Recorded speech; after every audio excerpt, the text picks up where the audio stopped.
Alright. Magandang, what's up madlang people? Okay, kakanta kami para sa inyo, hindi. Ako lang ang kakanta ha?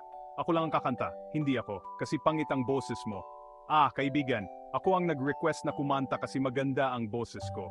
Okay, bago ako kumanta, pakiusap kung pwede po kayong tumayo, pakiusap tumayo lahat. Kasi ako, teka, nakalimutan ko, umupo na lang kayo, never mind.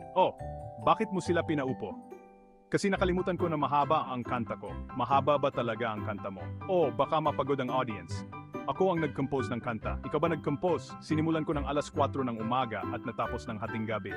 Wow! Ang haba! Mahaba. Anong title? Ang title? Mahaba pero ang title ay... So ano ang gagawin ko? Magigitara ka lang. Pagbilisan mo na lang. Ready? Game!